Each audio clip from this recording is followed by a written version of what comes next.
चो चो चो चो चो चो चो चो पहा मित्रांनो, हे हरणं खूप त्रास देतात शेतकऱ्याला.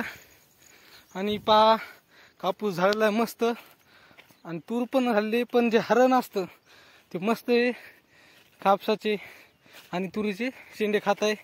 त्यामुळे कापसाला राखण मित्रांनो प्रत्येक शेतकऱ्याला आपल्या शेतात येणं लागते. नाहीतर हरणाचे असे काय काय कळप आहेत खूप मोठाले की ते काहीच ठूत नाही. तूर कापूस पूर्ण खाऊन घेतात. नुसते हरणच नाही तर डुकरं, आणि म्हणजे रानटी डुकरं, आणि त्याला पुन्हा काय म्हणतात त्याला, ते उंच असते बा घोड्यावानी, त्याचं नाव मला काय सुचन, मग कमेंटमध्ये तुम्ही नक्की सांगा. तर खूप असे ह्या शेतकऱ्याला इकडं शेतीमध्ये येणं लागते राखण ठेवायला. पहा मित्रांनो, असे खूप हरणं पळत गेलेले आहेत. आणि कापस आमच्या इकडचे एवढे झालेले आहेत.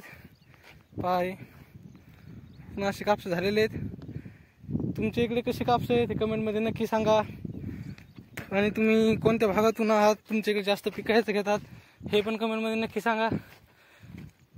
तर मित्रांनो पहा, एवढा मस्त मस्त छान असा कापूस पहिली फवारणी झालेली सुपर कम्प्युटर आणि एक टॉनिक, आणि आता दुसरी फवारणी कोण आमच्या इथं उलालाची करते. कारण आता थोडा मोठा कापूस झाला, कापसाचा पाना मवा येतो त्यामुळे. तर मित्रांनो, तुम्ही कोणती फवारणी केली हे कमेंटमध्ये नक्की सांगा. खूप असा छान कापूस वाळलेला आहे पहा. पण त्याच्यावर थ्रिप्स म्हणजे जे रस शोषक किडे असतात ते जास्त आता प्रमाणात येत असतात कापूस जसा वाढेल.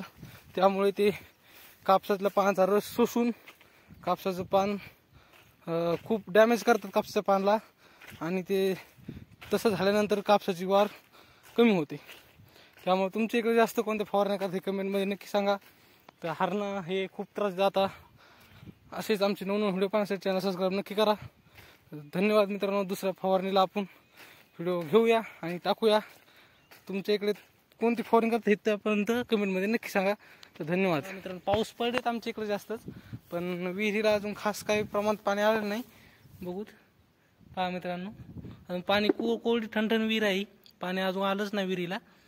अजून किती पाऊस येते काय माहीत. पाऊस चांगले झाले तुमच्या इकडं, पाऊस चांगले झालेत का विहिरीला पाणी हे कमेंटमध्ये नक्की सांगा. असेच नवीन व्हिडिओ पाहण्यासाठी चॅनल सबस्क्राईब नक्की करा. तर धन्यवाद.